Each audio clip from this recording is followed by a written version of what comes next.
suicidal, very extremely. It wasn't like something like I wanted to try. It's something I wanted to do.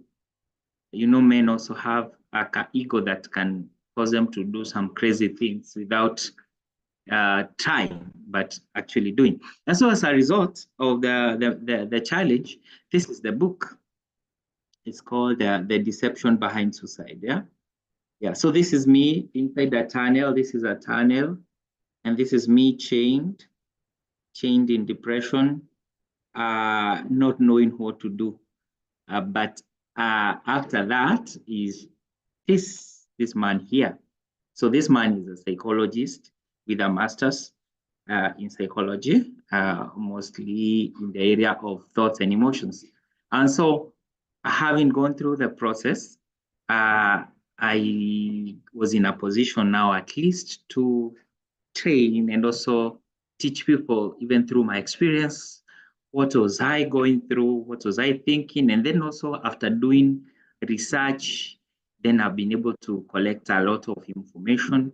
And I know that this is something that we can stop completely if we all, came to operate at the same frequency, because basically it's the frequencies that are very different.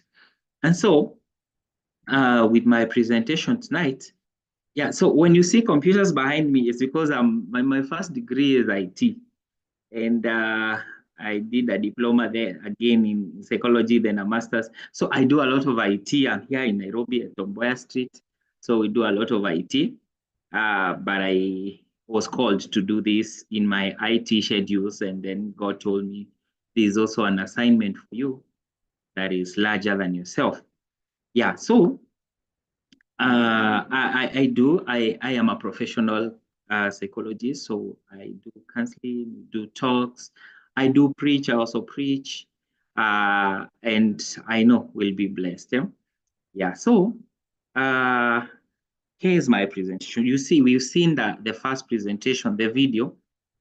It wasn't, I mean, to a certain point, we could not see what was happening, but this is how the brain of a person works. Yeah. It's like a forest, a tree here, a tree here, a tree here, a tree there. And so during the early stages of a child, as they grow, there's a lot of connection of the trees, which are also called neurons in scientific terms. And so what those neurons, they do is to join so that they create what we call neural paths. And that's why you find somebody is very good in playing the piano, for example. Someone is very good in playing the guitar because they've really wired the neurons. Those neural paths are really wired. Yeah? But as a brain is developing, as a brain is growing, there's usually a challenge where maybe you are supposed to be a singer, and then your dad told you that you, or rather in church you are told you are an awful singer, and then there are some cells, some of those neurons they pruned. Pruning is shedding off. So when neurons are there, those trees, when they are there and they are not being joined, then what they do is to die. They prune after some time. So that's why you will find that sometime maybe you had a dream. There's something you really believed you can do, but you never did it somehow. At some point, you faced a lot of discouragement, you faced a lot of disappointments, and you're like, this is it. I cannot be able to do this. So those neurons, they just died. Yeah? And that is how people, they become hopeless, and they lose meaning and purpose in life because of trees that pruned. So the cognitive, the difference is that the cognitive is not functional. And so we are going to go to our slides to make this presentation a bit easier. I hope you can see my slides. Are they moving? No, I'm not yet. Not yet. You okay? No, we can't see the slides. Try and share. Okay. Then in that case, let me present. Let me share them.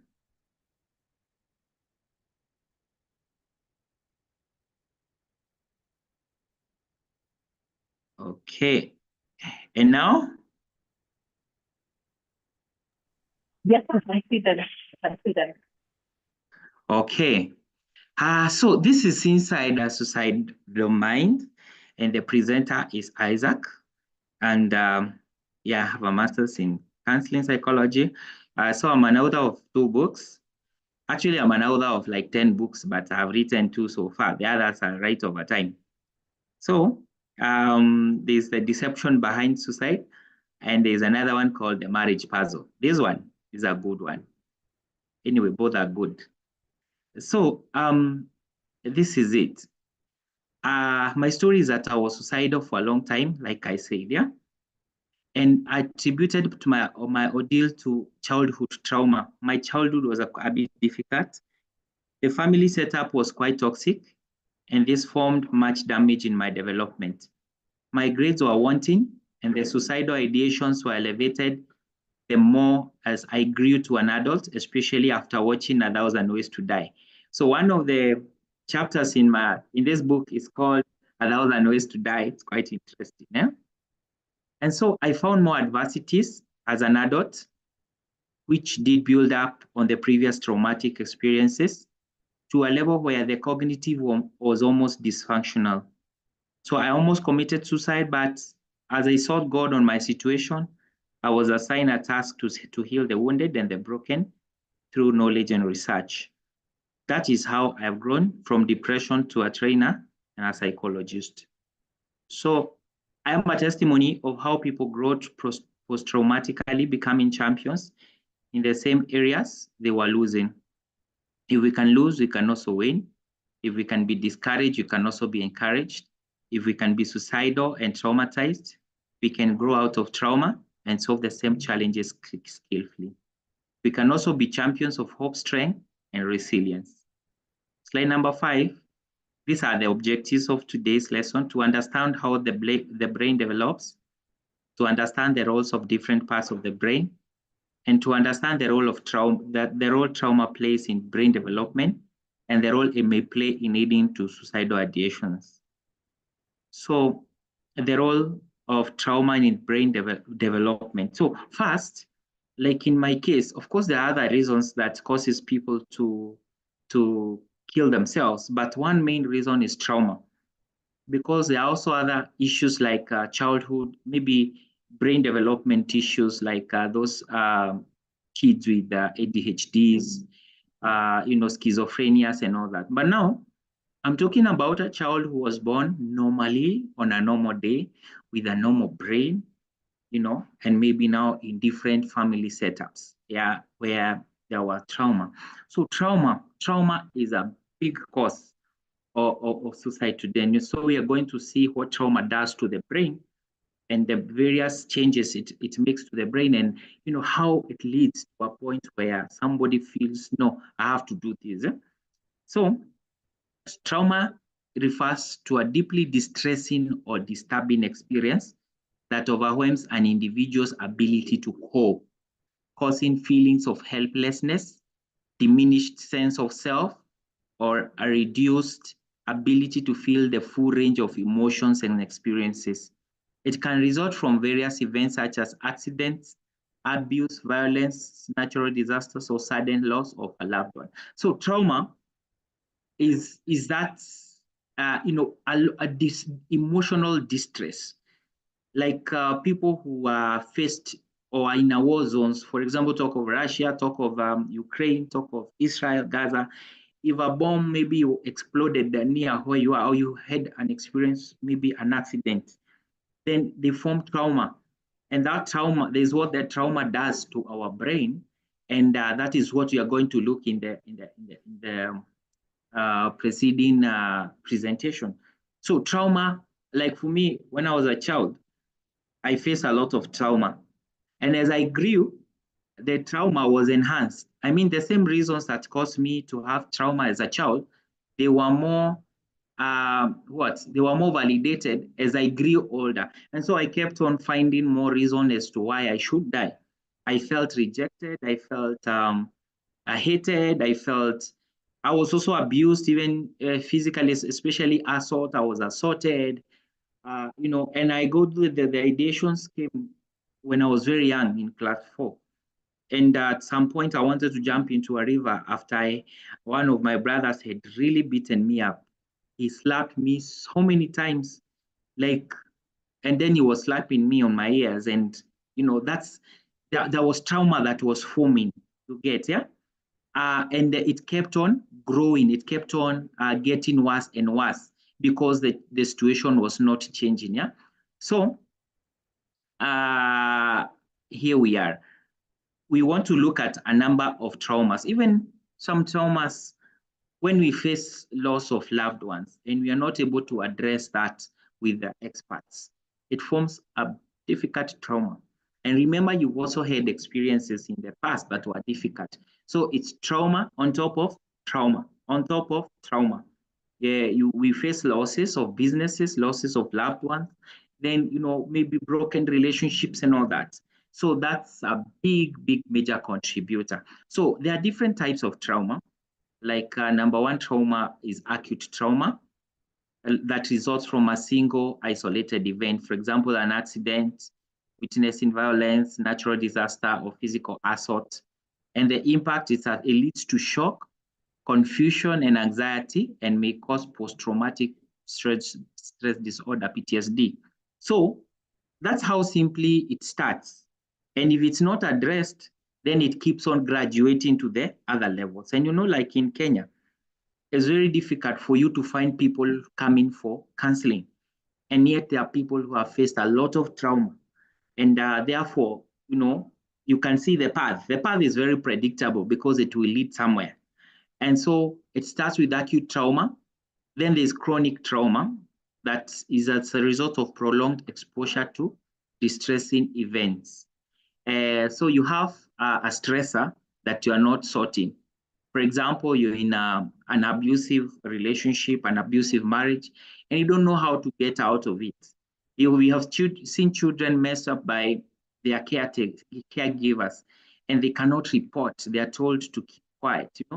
That's chronic trauma. And the impact is that it leads to more severe psychological and emotional consequences, e.g. PTSD, depression, and anxiety. Yeah? So, and remember, a suicidal brain is very depressed.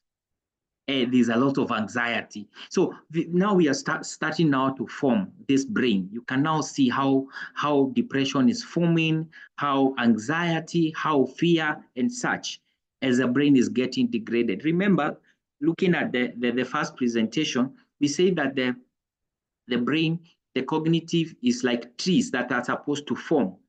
So when we get this kind of experiences, the trauma, it sabotages the ability of those trees coming together, those neural paths that are supposed to be formed and cause you to be so good at something. Maybe an instrument, maybe education, maybe in various ways that we are being blessed by God. You find that those neural paths are not there. So the only thing that is really acting up in a person is just now the trauma area, which we are going to look at as we go down. So like what brings meaning and purpose in life are well-joined neural paths that bring meaning and purpose. For example, for me right now, I don't want to die because I have a lot of work to do. I have a lot of books to write. I mean, I have every reason to live. But then these things were they were so much apart. These parts were missing, and therefore I didn't have reason and meaning to live. Okay, so going to the next slide is complex trauma. Now this trauma is getting more complicated. That now from multiple, repetitive, and often interpersonal traumatic events typically occurring over an extended time. So mixing chronic trauma, acute trauma, and other forms of trauma forms a very complex trauma. And most people who are suicidal have very complex traumas.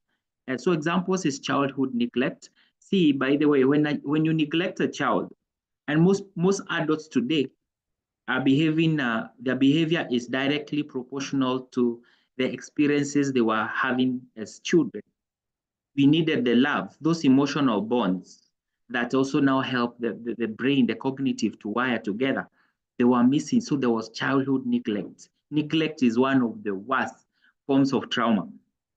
I mean, one of the biggest causes of trauma. So prolonged abuse or growing up in a dysfunctional or a violent environment. Yeah. So the impact of complex trauma is that it can deeply affect the emotional regulation, self-worth, and the ability to form healthy relationships. You've seen people with difficulties in forming relationships. They just annoy you when you're with them. And this leads also to long-term mental health challenges like dissociation and identity issues. Hope you're learning something. The other trauma is developmental trauma, trauma that occurs during critical periods of development, especially in early childhood. Examples are neglect, as we see, even the previous one was the same, or inconsistent caregiving, as well as exposure to violence and parental abuse. So you've heard of a very popular word today of guys called narcissists. Yeah? Developmental trauma causes this kind of guys. The personality of a person is formed by, trauma plays a very big part in developmental processes of a person. So this one, like, for example, can disrupt cognitive, emotional, and social development, leading to attachment disorders, emotional dysregulations, and problems with learning and behavior. So that's developmental trauma. So now you can start to understand how personalities are developed. Yeah? Why some people will be referred to, okay, as much as there are some which are very inborn, but our childhood exposures are very critical because that's how different personalities are formed. And the other slide is the same developmental trauma. Talk about secondary or vicarious trauma, where like caregivers, for example, like us psychologists, sometimes we are there as rescuers. We are rescuing people from disasters and such, and we find ourselves in this kind of trauma. Or if you have somebody at home, you are taking care of them and they have a problem, they have a mental challenge, you are likely also to be affected, and especially if you don't adopt self-care mechanisms that are supposed to support you. Okay, so there's also historical intergenerational trauma, where you find, a specific group of people passing it to other generations. And this is maybe people who are like genocide cases. You find that trauma that the grandfathers went through has been passed on to the children. There's a lot of fear. There's a lot of anxiety, So this trauma leads to cultural disintegration, loss of identity, and ongoing psychological distress and challenges in mental health that can be passed down to future generations.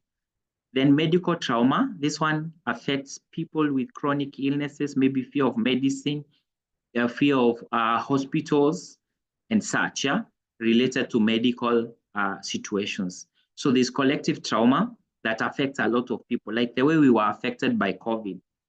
I remember we were told that, we'll be locked in our houses, or rather we'll die and all that. It's collective trauma. That's an example of many people being affected by a tragic incident. Yeah, so emotional trauma, of course, all these traumas, they come down to the emotional brain and make us a big mess, yeah? But this mostly involves the emotional state resulting from deeply distressing emotional experiences. Okay, so this is just an introduction, by the way. We are yet to get to the brain. I'm sure the curiosity, the questions that you are asking yourselves is, where is that? Where is that brain? Yeah, where is the brain itself and the causes? Yeah. So we have moral injury, where you do something that fights your moral beliefs, and maybe like you're a doctor and you do something that is quite different from what you've been taught. I'm a psychologist, I'm supposed to apply ethical rules, soldiers and the likes. So because of moral conflicts. You are supposed to do this and you did this, it brings trauma. So sexual trauma resulting from unwanted sex and such. Yeah? So now let's get to the brain. Here is the brain of a person. Here is what is forming our today's objectives. And this is how the brain looks like. This part here, from the front all the way to the back, is now the cognitive brain. And its purpose is to learn, to reason, to do what we call executive functions. For example, there are so many things a robot cannot do. For example, a robot cannot sympathize, it cannot empathize, but all these roles done by the cognitive are done by this part, the part that is running from the front all the way to the middle to the back. And the brain of a person, the cognitive of a person is very huge. It's bigger than that of an elephant. You get?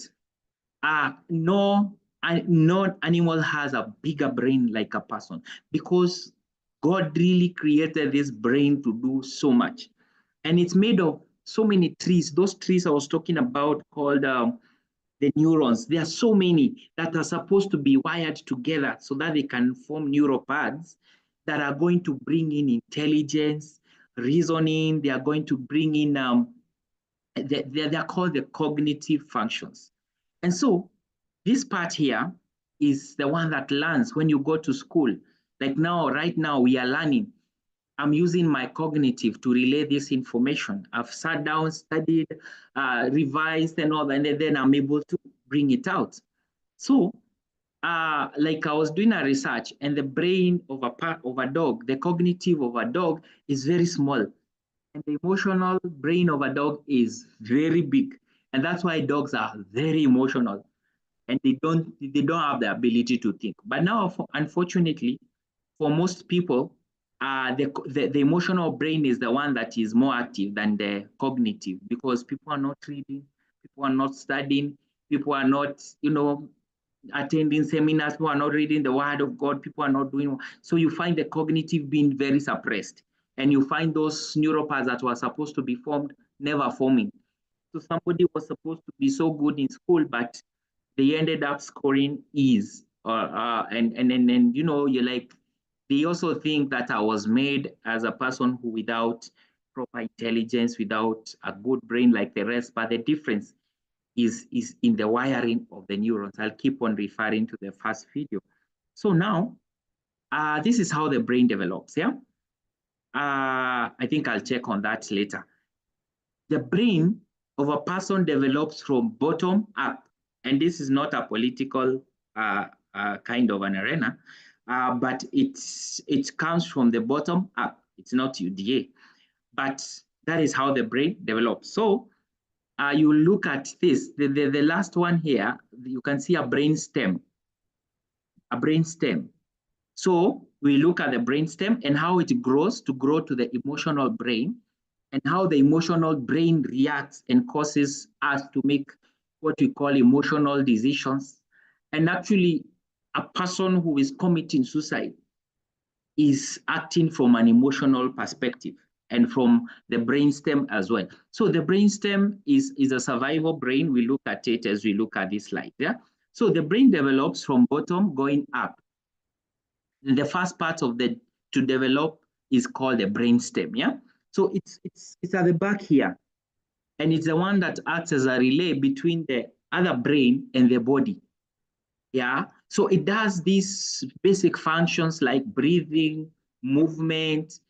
It's hard for you to go to school so that you can be taught how to walk. Like nobody walks and then they are throwing their two hands in front at the same time. I mean, the movements are very well coordinated. Yeah. That is the purpose of the brainstem, the breathing. Sometimes you'll find that you're really breathing a lot. Probably you are from a race, you are racing, or you've seen a snake. And then all of a sudden, your heart really pounds very fast. And the brain is, the heart is really beating fast. And the blood flows and all that. Things are happening very fast. All that is controlled by the brainstem, yeah?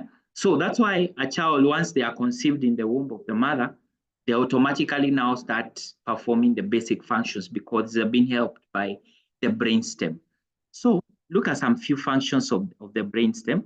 The breathing, for example, talk of heart rate, talk of blood pressure. And this is very key. Like when you talk of blood pressure, you can see by controlling blood vessel constriction and relaxation, the brainstem helps to maintain stable blood pressure. And so sometimes when you hear people are having issues to do with the blood pressures, it's purely cognitive, which we will see how the emotional brain sends signals to the brainstem and causes it to act. For example, if you talk about fight and flight, you're faced in a situation where there's a lot of danger and you're supposed to run for your life. You really don't think whether to run or not. The brainstem will tell you what to do. And then these processes, they happen very fast, that they don't even involve the cognitive. You now come to think later, by the way, how did I jump over this fence? Yeah, I cannot remember my brain telling me to jump over the fence because the brainstem did it. It's the survival brain. It's the one that helps us, and it's the one that does all the coordination, the blood flows, all those functions that are very critical for our survival.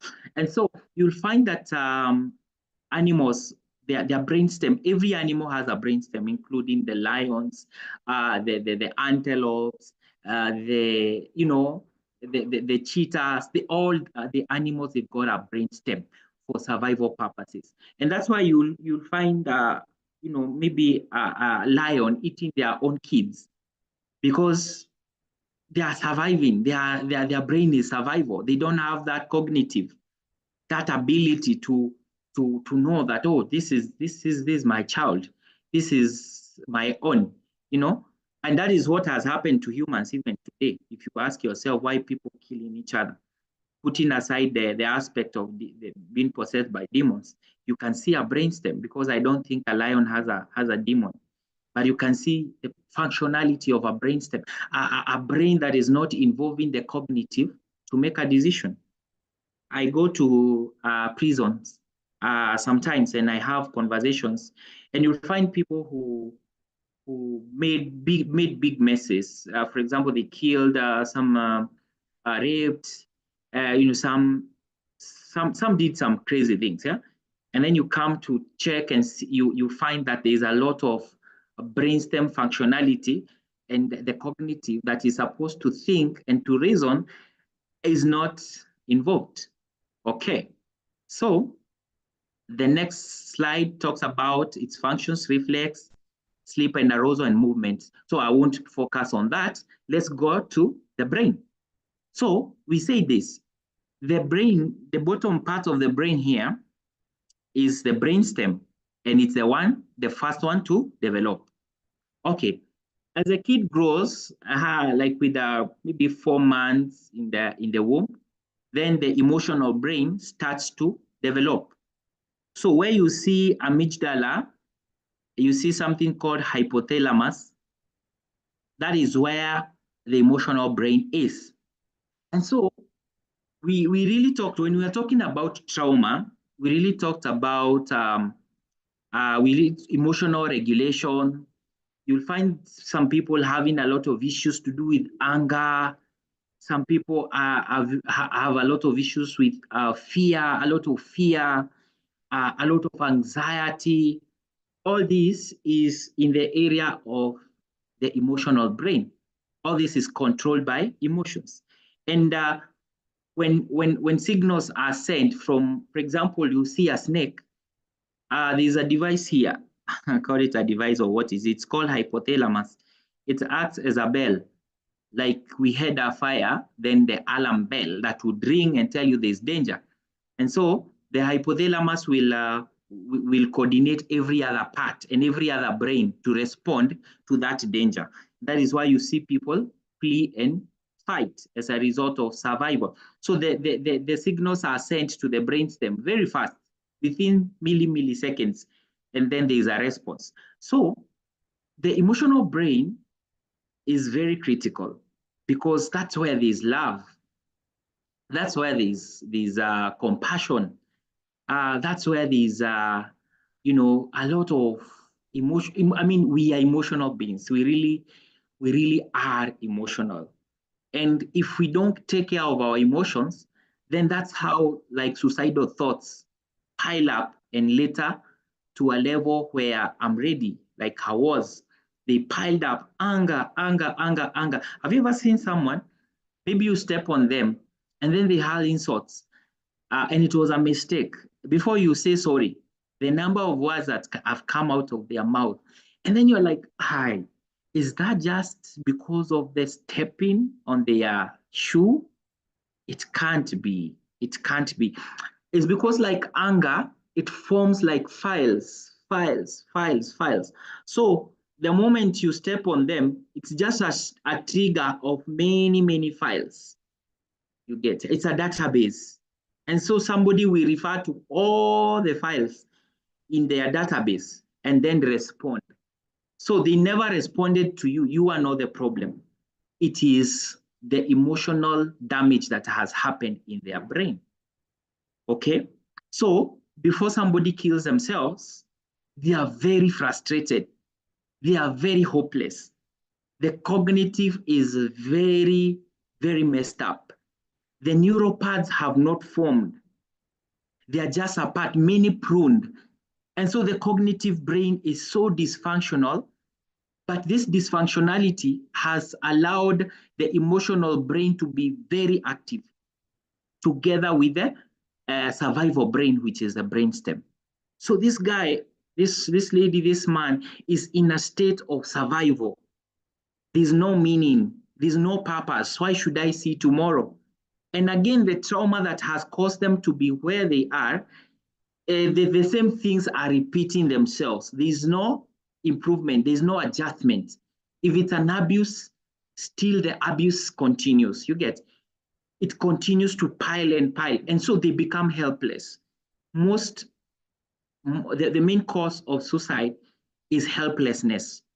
But now, as we talk about helplessness, we need to break it down and say what is helplessness. And that is what I'm trying to do.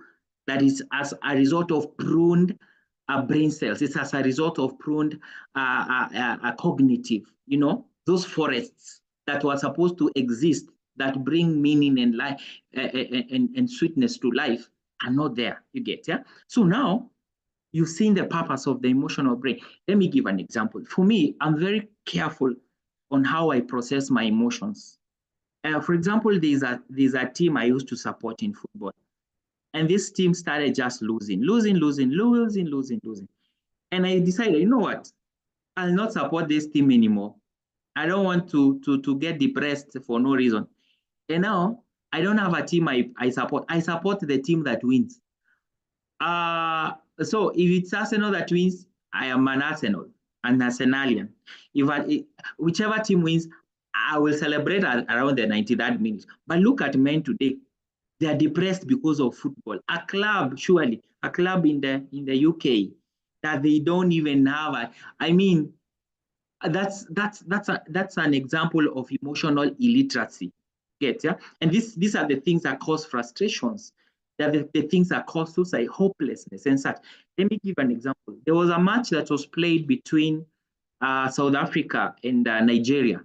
So Nigerians had scored fast until the 90th minute. It was African Cup of Nations. And then on the 92nd minute, South Africans, they scored. Let me tell you, 4 Nigerians, they died. And at the end of it, after 30 minutes of additional time for those who watch football, Nigeria still won. And these guys had died. Why? It's quite interesting. And this is as a result of emotional imbalances, brainstem, the causes, the fear that they received then, hey, our team is going to lose. If these guys have scored in the 90th minute, while the cognitive is supposed to tell them, you know what, your team can still score in the 115th minute or 120th minute. So just hold on. But these guys just, because the emotional brain does not think, the brainstem does not think. is just there for survival. And you've seen how you know, the brainstem is responsible for our breathing, heart rate. That's how people get heart attacks. You get, because of thought processes. Yeah. So going to the next slide, I hope you are getting something out. I hope I'm not complicated. This emotional brain here, I just want to break it down a bit.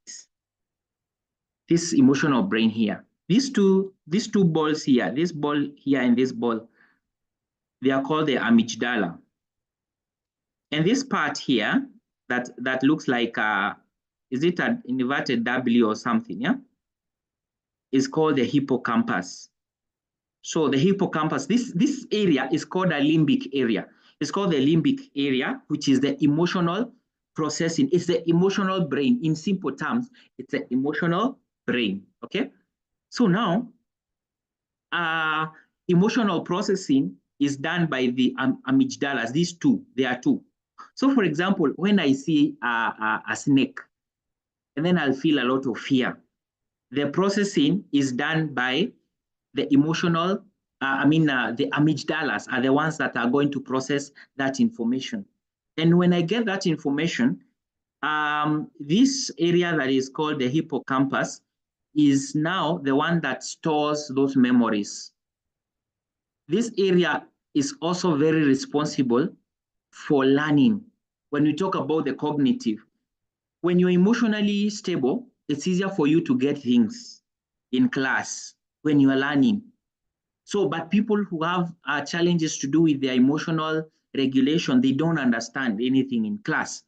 You're from, maybe there was violence at home and then you are supposed to be in class. You cannot concentrate, you get, yeah? So this area that is called the hippocampus is very critical in learning and also storage, yeah?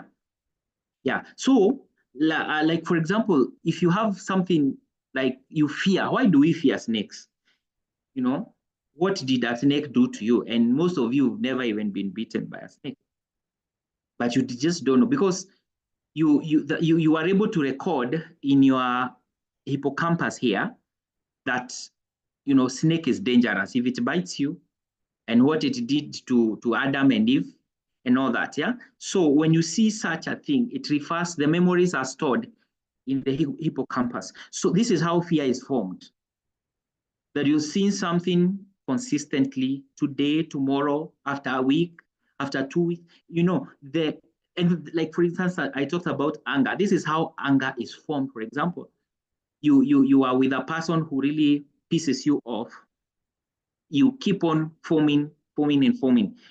You fear. You are also exposed to a lot of things that causes you to really fear, and you're not having a mechanism to fight that.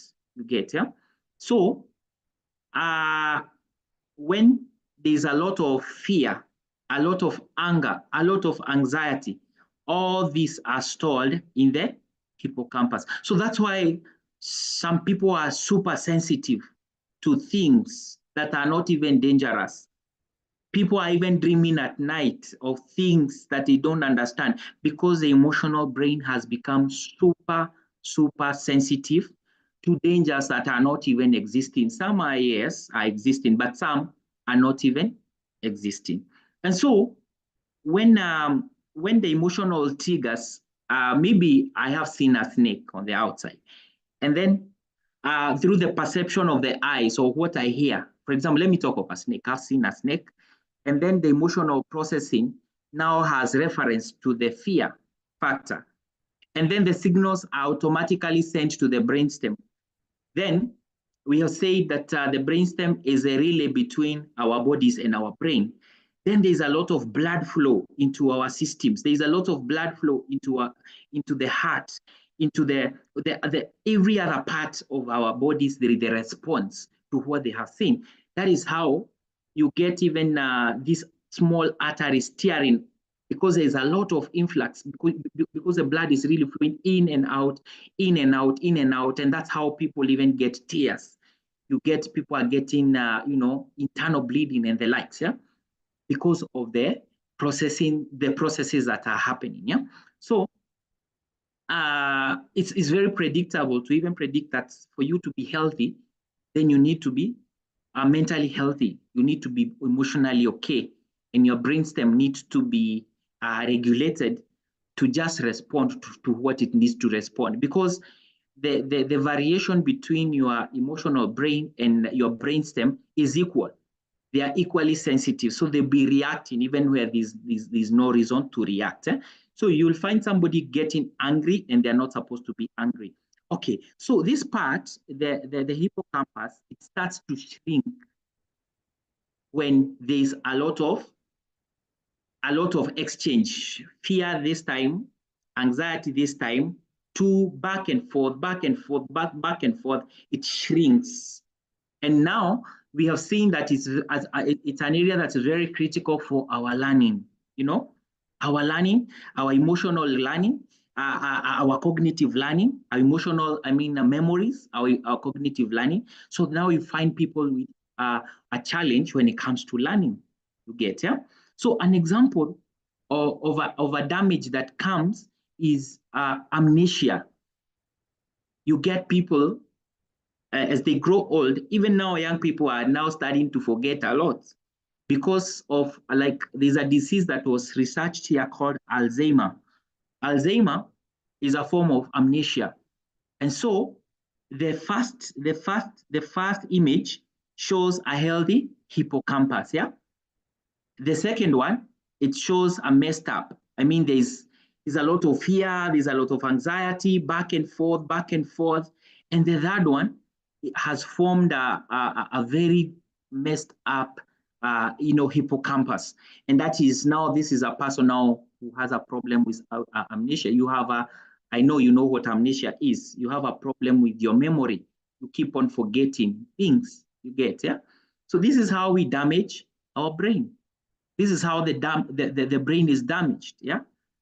Because of the processes between, especially the emotional processes and the brainstem, yeah? Okay, so look at this. It's just what I was explaining, that the amygdala is crucial for processing emotions, particularly fear, anger, and pleasure. Remember, without a proper brain, without a proper emotional brain, you cannot love, you cannot care. So it helps recognize emotional stimuli such as threats and triggers the appropriate emotional response. So the prefrontal cortex, this is the front brain that I showed you, modulates emotional reactions, yeah? So I feel like hitting someone, I feel like, you cannot anger me. You umenizoea, you are so used to me. I will teach you a lesson. But now the cognitive will tell you, please don't, yeah? You might kill this guy. And that's how people ended up committing suicide, because they never thought, they never involved their cognitive. Because now cognitive allows us to regulate our feelings and make more rational decisions. So my topic and my teaching today is this. These rational decisions are because of the trees that were formed through the neural paths. For example, for us who read books, who study, and do a lot of research, we are just enhancing the cognitive processes, the neural paths. Life and meaning. It's very easy for me to form a meaning out of something. Like one of the reasons I am living today is because of purpose and meaning. But without the cognitive, I cannot think about that. This is a brain that is only thinking about survival, a suicidal brain. After the traumas and the damage, the cognitive is completely messed up. It's only thinking about survival. So one way to survive is to die. That's interesting, yeah? Because you don't have a place to run to. You don't have maybe people even to talk to. You've completely lost meaning and purpose. You are helpless. So what does the survival brain tell you? One, that you need to survive. How do you survive? This is a brain that is not thinking. The brainstem is not thinking. We have seen the emotional brain. There's something that is lacking in that brain that is called emotional intelligence. Emotional intelligence, and that's why even I was doing some research and seeing how what leads people to a lot of maybe sexual perversity is because of illiteracy in emotions. As much as there are other factors, today we are addressing the brain. We are not going to get to the spiritual part, which is the father of everything. Yeah. But look at somebody who is watching maybe a lot of pornography. Look at what is happening in the brain. The cognitive tells us, to keep our bodies pure, to keep our bodies as God's instruments. But because of the emotional brain and the survival brain cannot allow us, we want to survive, So a suicidal brain is as a result of emotional reasoning that has made the brainstem to be super active, super sensitive to even things that are not even dangerous. You get, yeah? So this is just what I was saying, that the hippocampus works closely with the amygdala to form emotional memories, while the hippocampus is responsible for creating long-term memories. The amygdala ensures that emotionally significant events like fear, inducing or joyful experiences are stored more vividly. Things that you experience and your emotions are very high, you never forget. Like I remember one day, my mom told me to slaughter a chicken. And my dad was this tough man, yeah? He was a chief. And the knife was blunt, and I didn't know. So as I was cutting the head of the chicken, I struggled for like, I think, a minute to cut. And all of a sudden, my dad shouted at me. And he told me, my dad used to say, very funny. Now his very funny would be followed up by like 3 slaps, and his slaps were not a joke. So now when my dad said very funny, me just released the chicken and ran. I didn't know that a dead chicken can run as well. It started to run. And now my dad was running as well. 3 of us were running. I have never forgotten. And I tell you, since then, I've not slaughtered a chicken. And I think I was maybe 10 years or so. I can't remember exactly. Because the emotions were very involved. In fact, something happened interesting last year. My wife came with a very huge chicken. And she said, now you will slaughter this chicken tomorrow. I was like, what? I didn't know what to do. I didn't know what to tell her. But that took me back to then. And so luckily, my God also helped me. The next day, a friend of mine came and I asked him, by the way, do you know how to slaughter a chicken? He said, that's a small thing. I even slaughter goats. I told him, there you go. There we go. There it is. And this guy slaughtered, he did very well. And so in the evening when my wife came, she said, oh, you already slaughtered it? I said, to God be the glory. So things that involved our emotions, the memories we never forget. And that's why trauma really forms in our heads. Whether they were very positive or very negative, the processes are never forgotten. And that's why when you're emotionally stable, it's very good to become a scholar. It's very easy. I mean, it's very easy for you to become a scholar and to be, to understand things, to learn, to do the cognitive functions and all that. Yeah? So, as I come to an end, we have this slide that says emotional experiences are stored by the hippocampus. Too much anger, fear, anxiety, and other negative emotion cause the hippocampus to shrink. The part I was telling you, it shrinks. And yet it is the part that is responsible for our learning. It is responsible for our emotional memories. When you have good emotional memories, I mean, we can enjoy. You can know when you are making somebody angry because there is what we call emotional regulation. I mean, there's a balance. But now some people will just do anything, anywhere, anyhow, and cause you a lot of pain because there is emotional dysregulation. So let me just explain a bit about the emotional processing and the dementia part. The shrinking causes dementia illnesses such as Alzheimer.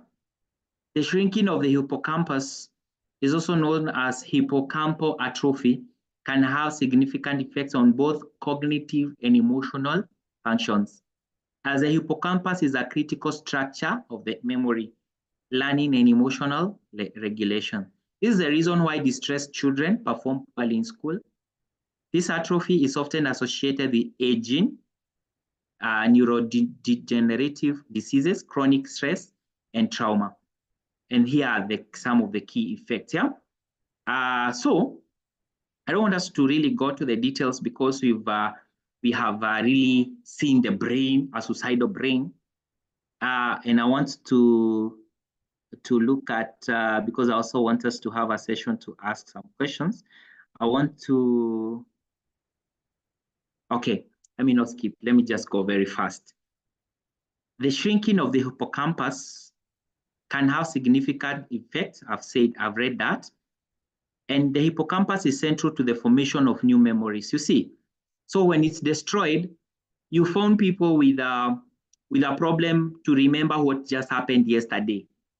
That's a big challenge because the hippocampus is responsible for short-term memory. So new memories are not formed. You just now find you're remembering the things that happened in the past, but what happened 1 week, 2 weeks ago, you cannot remember, you get? And particularly episodic experiences and declarative facts and knowledge. They can't learn, you get? So shrinking of the hippocampus can lead to short-term memory problems, see? Making it difficult to remember recent events. Okay?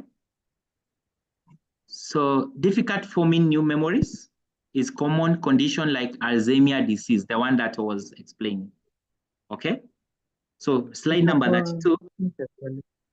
Slide number 32 says that that illness is also related to age-related challenges. Yeah. So reduced hippocampal volume correlates with slower processing speed. You've seen somebody can't think. You're just they something very small and they are not even reasoning. Yeah. Difficulty in concentration and impaired problem-solving skills. Okay.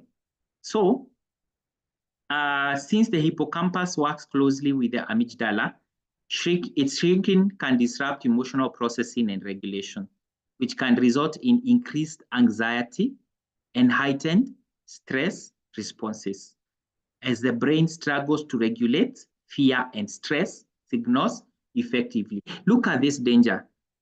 We are all exposed to fear and anxiety, but now this part that is supposed to be the controller, the part that is the hippocampus that's supposed to regulate these emotions is damaged. So now there's a lot of heightened anxiety and stress responses. Now it's like it's a broken cistern, or rather a broken container. It used to hold water, but now it has broken. Now the water can only pour, you know. So that's how dangerous it is. Now the brain is growing from bad to worse. And now the cognitive, remember the core target is the cognitive, the learning, the cognitive processes are now completely messed up because of the processes happening downwards, yeah? So a chronic stress and trauma can lead to hippocampus shrinkage over time as elevates levels of cortisol. That's a hormone, a stress hormone. So stress hormones are also elevated. Okay, so this is where how PTSD is formed and where hippocampal atrophy is associated with difficulty distinguishing between past trauma and present day experiences. Impaired emotional resilience. For example, when this thing finds, maybe you experience loss and grief, and this is a condition of your brain, you are done. A suicidal person experiencing another episode of probably loss and grief, it's over. You get? So that's how a suicidal brain is formed. So we also have a challenge in impaired learning ability. And all this, I don't want to get very scientific, neurodegenerative diseases. I just want you to understand the brain of a suicidal brain. So one day when we'll be having another session, we'll look at the fight and flight response and see exactly the processes. I'll try to break down the processes so that you can understand. Okay, so because of time, I want to say this, that the cognitive brain is central to all higher order thinking processes, enabling humans to perceive, to learn, to remember, to reason, to solve problems, communicate, and make decisions. Yeah, it is essential for both everyday tasks and more complex intellectual activities.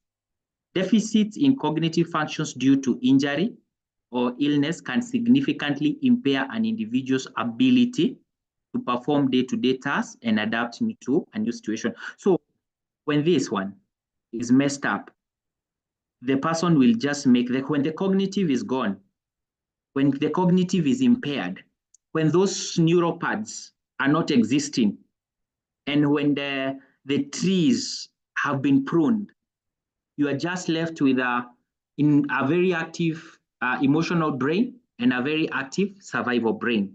So these functions like remembering, learning, reasoning, solving problems, communicating, making decisions are all sabotaged.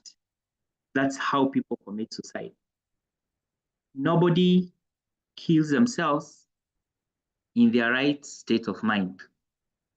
Nobody. You find people who don't read books, people who don't attend seminars, even this kind of a seminar, you'll not find them here. As much as we are really talking about the suicidal mind and all that, those guys are not hearing. It is us who are hearing, us who are a bit sober. And so it's a responsibility. It's a big, tall order. It's quite multifaceted on how probably we are going to solve this problem. But I want us to look at this. That is how a suicidal mind is formed. All who died of suicide were not in their right minds. Healing comes when the cognitive is fully in charge of the emotional brain, which in turn regulates the brainstem for involuntary functions such as breathing and movement, controlling dangers such as blood pressure and heart attack. This is where we achieve a holistic person whose body, cognitive, and emotions are healthy and stable. So a suicidal mind, yeah, is the same thing I've said. That a suicidal mind is that whose cognitive is super degraded and whose emotional brain is super sensitive to both existing and non-existing threats. The negative emotional memories are associated with much anxiety and fear, causing hippocampus to shrink, an area in memory and learning. So the brainstem, survival brain, is super active. I'm now breaking down as I finish. And it receives frequent signals from the emotional brain, causing much action, such as flee and flight. So you'll find these guys running. You'll find them, fearing a lot. You'll find them taking cover. You'll find them. You'll find so super active to the fears, the anxieties, and the functions that the brainstem is really invoking. Yeah. So the brainstem and the emotional brain are the most active in such a person. Suicide is one way for survival that is determined by the survival brain without involving the cognitive brain. Look at this as I finish. The survival brain tells you the only way to survive. There's a better life after you're gone. There's hope because now you've become so hopeless. There's help. When you are not faced with these challenges around you, there's help on the other side. You get? So, finally, this is my conclusion, that this is just an introduction. I think I was preparing this and I felt it's a book. I think I'll hear some of your feedback. Maybe I should do a book or something. A journal and a research that I will complete, that every individual should read for a successful journey of wellness. Yeah, not just for suicidal people, but even for us. For example, many people today are sick in their bodies because of their thoughts, because of their emotions, because of the processes. But the moment this area heals, we all heal. So we are the causes of our troubles. For instance, children from dysfunctional families experience developmental trauma affecting their growth and psychological development, which may later birth to suicidal ideations. So the challenge of family dysfunctionality can be addressed by the husband and the wife creating their own conducive environments for their children. Children whose parents have divorced have 4 times higher chances of divorcing because of a weakness transferred by parents. We play a big role in ensuring our mental health and that our community wellness is infectious and viral, just like trauma, and there is much that we can do within our capacities. So that one will not address today, but basically for us to think about solutions to these challenges, then I find them being long-term solutions, which because of time we might not be able to address today. But that is a suicidal mind for me. Back to you, Rev Beth.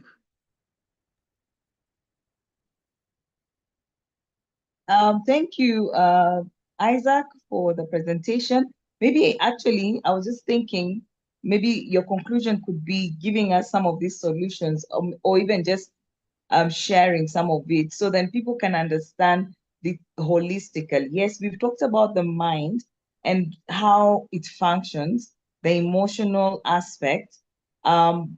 Maybe, I mean, I was, as I was sitting and listening, I was asking myself, okay, so how do we then help somebody who has suicidal thoughts? What are some of the solutions one can help another or prepare them? So then it is, because you said it's a long-term process and working with somebody. So how then, what are some of those nuggets or some of those solutions that one can share with somebody who has a suicidal mind?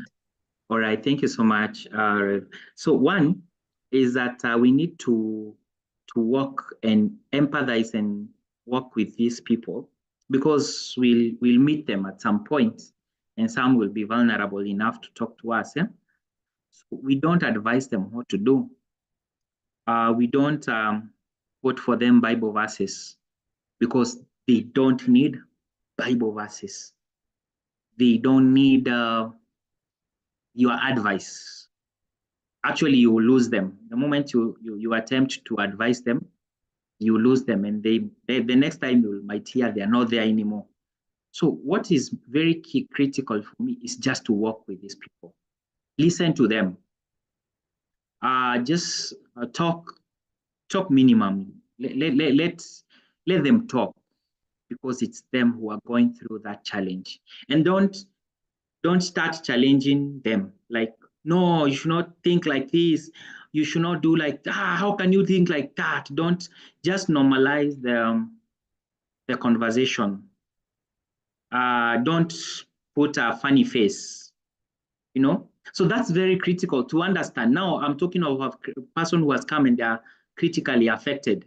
Just to work with them, just support them, just love them. Take them for lunch. Take them for an out. Take them somewhere. Go and watch some animals, some monkeys jumping from one tree to the next. Just be there. Let them speak out. Let them start healing. The process of healing is quite long. Yeah. The other thing is that we need what I call emotional education, or rather emotional literacy. Yeah, there's a book I read at some point that is called emotional intelligence. Yeah, so that we can be able to educate our emotions, educating our cognitive, and now being able to interlink between the cognitive and the emotion, so that you can even know that you're getting angry. That's emotional intelligence. Yeah. When I decided to be a fan of every team that is playing, then I got some wisdom on emotional intelligence. So emotional intelligence is very critical, and this one can be offered through psychosocial education, SEL means social emotional learning.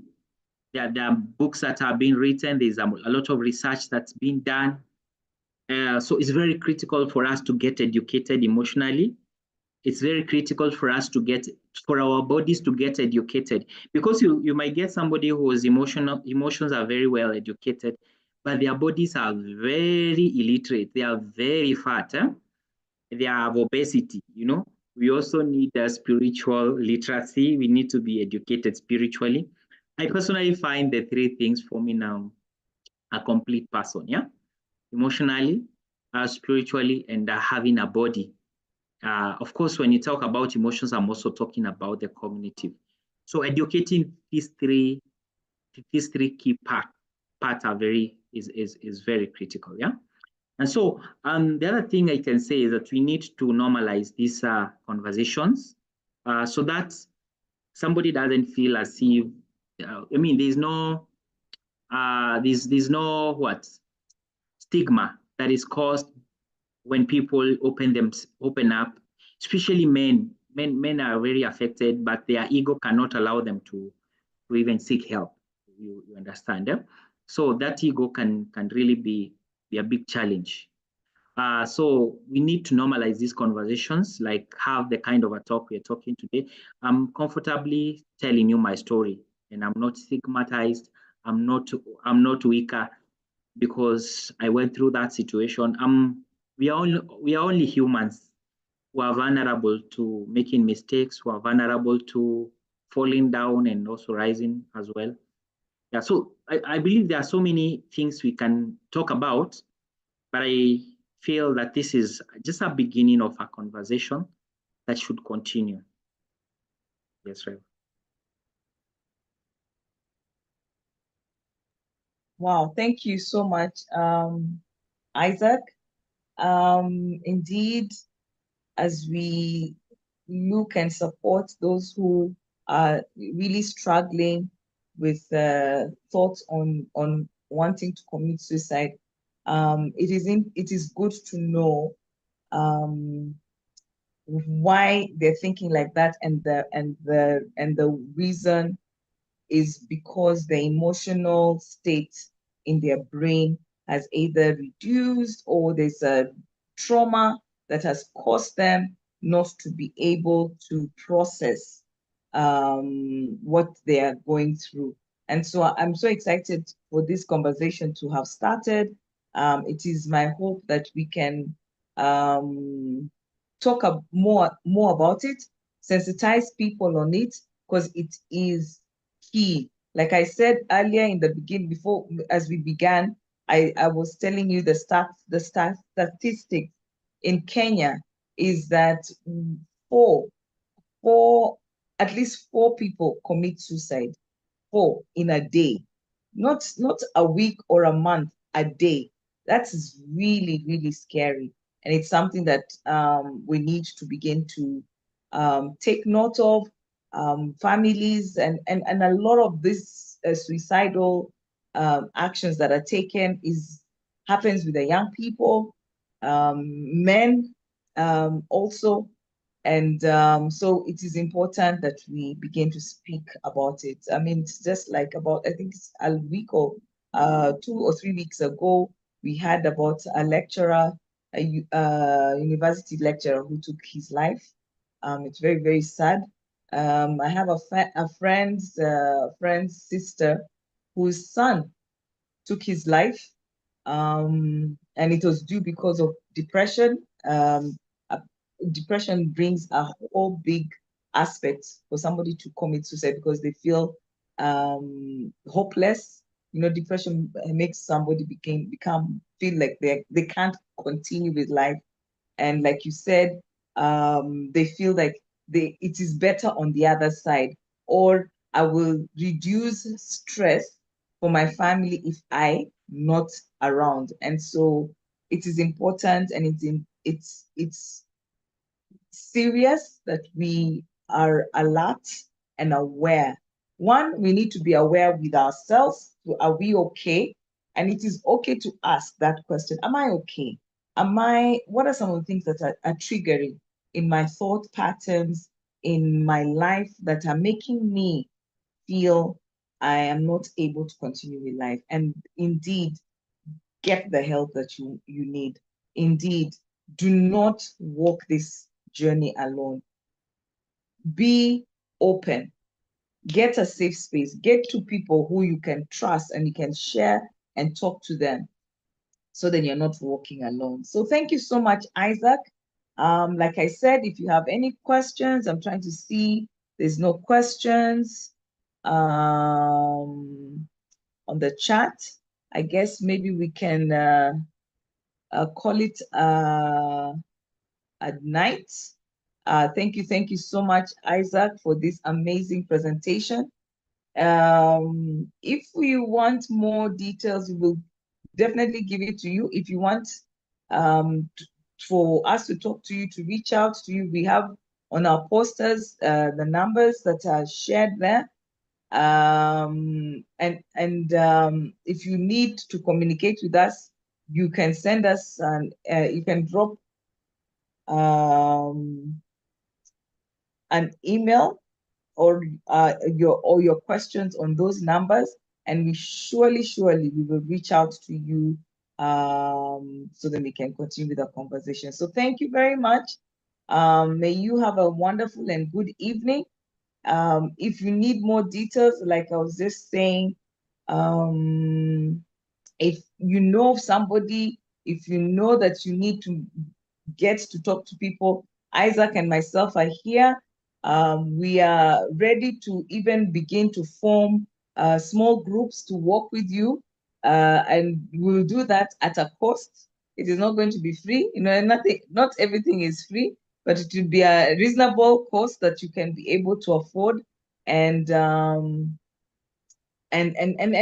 we can help each other, because I think it's important to hold each other's hands and say, hey, we are here for one another. Thank you, Barbara, for sharing our email. So please drop us your thoughts, if you need more care and more conversation, please, our email is right there, and we'll be glad to talk to you. So thank you, Jinan. Jinan says very enlightening, and so thank you so much for just being there. Sawa sawa. All right, blessings to you all, and take care. Let's not walk alone. Let's not walk alone. Sawa sawa. Cheers Cheers. and good night.